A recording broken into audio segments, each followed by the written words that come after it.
Sebelumnya, perkenalkan, nama saya Musdalifah, nomor presensi 19 dari kelas 12 AKL 2. Di sini saya akan menyampaikan materi yang telah saya pahami mengenai teks editorial dari pembelajaran minggu yang lalu. Yang pertama adalah poin A. Saya mengetahui apa itu pengertian, struktur, ciri-ciri, dan kaidah kebahasaan dari teks editorial.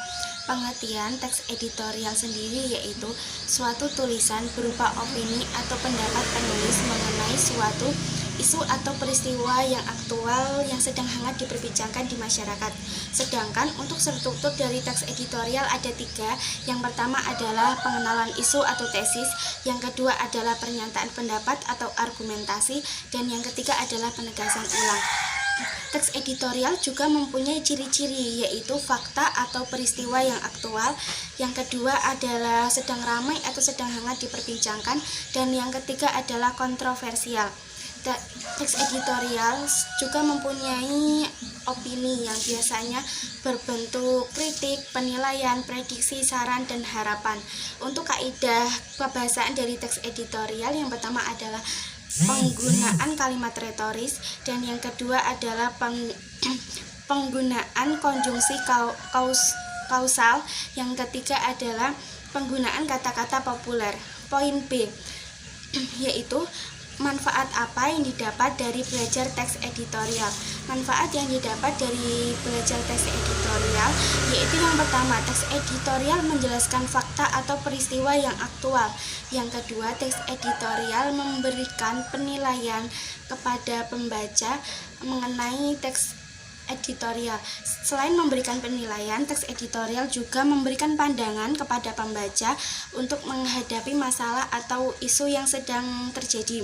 Selain memberikan penilaian dan pandangan, teks editorial juga mengajak para pembaca untuk ikut berpikir terhadap masalah tersebut. Yang ketiga, poin C, yaitu hal menarik atau kesan apa yang didapat dari belajar teks editorial.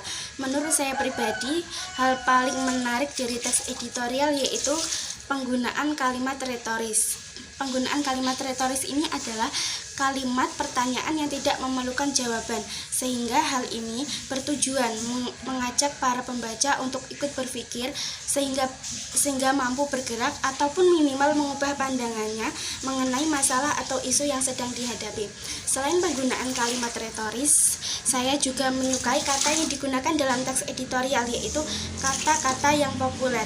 Hal ini berguna untuk memudahkan para pembaca memahami kata atau kalimat tersebut. Selain memudahkan pembaca untuk memahami kalimat tersebut, kata-kata populer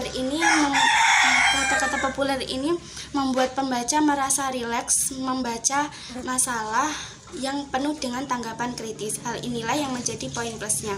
Yang keempat adalah saya akan menyampaikan kata-kata bijak atau caption atau quotes yang saya buat sendiri mengenai teks editorial, yaitu bersuaralah selagi kamu bisa, jika tak mampu lewat kata, setidaknya masih ada aksara yang menanti kau ekspresikan rasa. Tuangkan tanggapan untuk hal yang menurutmu bertentangan. Semangat untuk generasi masa depan. Sekian yang dapat saya sampaikan, kurang lebihnya mohon maaf. Wassalamualaikum warahmatullahi wabarakatuh.